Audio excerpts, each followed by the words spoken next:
Hi friends, welcome to Dhamba's kitchen. నేను మీ శ్రీదేవి. ఈరోజు నేను చేయబోయే రెసిపీ నోరూరించే మాగాయ పచ్చడి. ఈ మాగాయ పచ్చడిని ఎలా తయారు చేయాలో చూసేద్దామా. మరి ఈ మాగాయ పచ్చడికు రసాలు కానీ లేదా ఏదైనా పుల్లటి మామిడికాయలు తీసుకోవాలి. ఈ మామిడికాయలు శుభ్రంగా కడిగిన తర్వాత ఏదైనా కాటన్ క్లాత్తో తడి లేకుండా తుడుచుకోవాలి. ఈ మామిడికాయలు తడి లేకుండా తుడుచుకున్న తర్వాత ఇలా చెక్కు తీసేసుకోవాలి. ఇప్పుడు ఈ మామిడికాయల్ని కత్తిపెట్టతో కానీ కట్టర్తో కానీ ఇలా చిన్న చిన్న ముక్కలుగా కట్ చేసుకోవాలి.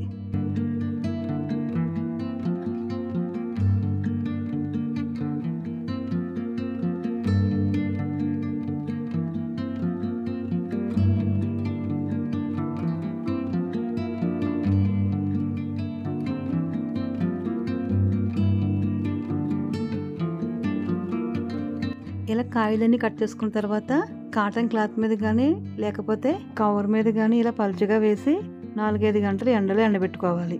4-5 గంటలు ఎండిన తర్వాత ఈ మామిడికాయలు ఇలా ఈ విధంగా ఉండాలి. ఇలా చేతితో పట్టుకుంటే ముద్దగా అవ్వాలి.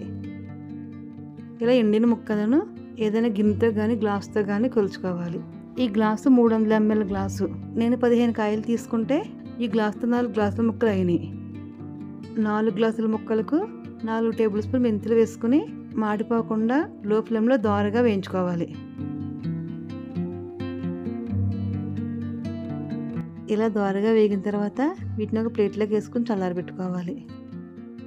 ఇప్పుడు 2 టేబుల్ స్పూన్ల జీలకర్ర వేసి లో ఫ్లేమ్లో దోరగా వేయించుకోవాలి. ఇలా దోరగా వేగిన తర్వాత ప్లేట్లోకి వేసుకుని చల్లారబెట్టుకోవాలి. ఇవి బాగా చల్లారిన తర్వాత ఇలా మెత్తని పొడిగా మిక్సీ పట్టుకోవాలి. 4 గ్లాసుల మామిడికాయ ముక్కలకు 1/2 గ్లాసు ఎల్లుల్లి రేకలు తీసుకుని ఇలా కచ్చాపచ్చా దంచుకోవాలి.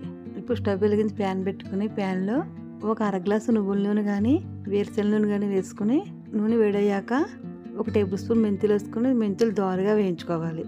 మెంతులు దోరగా వేగిన తర్వాత మనం దంచి ఉంచుకుని వెల్లుల్లి రేకలు వేసి కొద్దిగా వేయించుకుని స్టవ్ ఆఫ్ చేసి వీటిని పూర్తిగా చల్లారనివ్వాలి.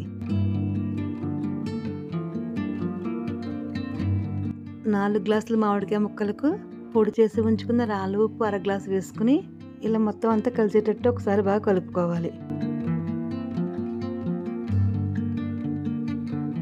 ఇప్పుడు వీటిని కొద్దిగా మిక్సీ జార్లో వేసుకుని మరీ మెత్తగా కాకుండా ఇలా లైట్గా మిక్సీ పట్టుకోవాలి. కావాలంటే మనం రోట్లో వేసి కూడా దంచుకోవచ్చు.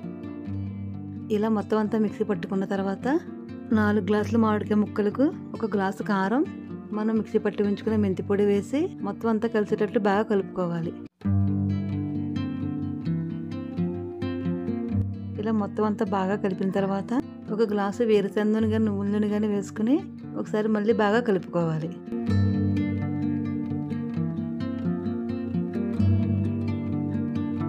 ఇప్పుడు మనం వేయించి ఉంచుకున్న మెంతులు వెల్లుల్లి రేకలు నూనెతో సహా వేసేసి ఒకసారి మొత్తం అంతా బాగా కలుపుకోవాలి. ఈ పచ్చడికి 4 గ్లాసుల మామిడికాయ ముక్కలకు 2 గ్లాసుల నూనె పడుతుంది. ఈ పచ్చడి సంవత్సరం అంతా పాడవకుండా ఉండాలంటే మనం వాడుకునే ప్రతి వస్తువు తడి తుడుచుకుని ఎండలో పెట్టుకుని వాడుకోవాలి. ఇప్పుడు ఏదైనా గ్లాస్ సీసాలో కానీ లేకపోతే జాడీలో కానీ ఇలా కొద్దిగా నూనె వేసుకుని ఈ పచ్చడి ఇలా కొద్దిగా వేసుకుంటూ ఇలా నొక్కుంటూ నూనె పైకి వచ్చేలాగా వేసుకోవాలి. ఇలా పచ్చడి అంతా వేసుకున్న తర్వాత పైన కొద్దిగా నూనె వేసుకోవాలి. ఇలా పైకి నూనె తేరి ఉండడం వల్ల పచ్చడి సంవత్సరం అంతా పాడవకుండా ఉంటుంది. అలాగే మనం ఎప్పుడు పచ్చడి తీసుకున్నా కానీ పైకి నూనె తేరి ఉండేటట్టు చూసుకోవాలి. పుల్లగా నోరూరించే ఆంధ్ర స్టైల్ మాగాయ పచ్చడి రెడీ. నా వీడియో కనుక మీకు నచ్చినట్లయితే లైక్ చేయండి, షేర్ చేయండి, సబ్స్క్రైబ్ చేయండి.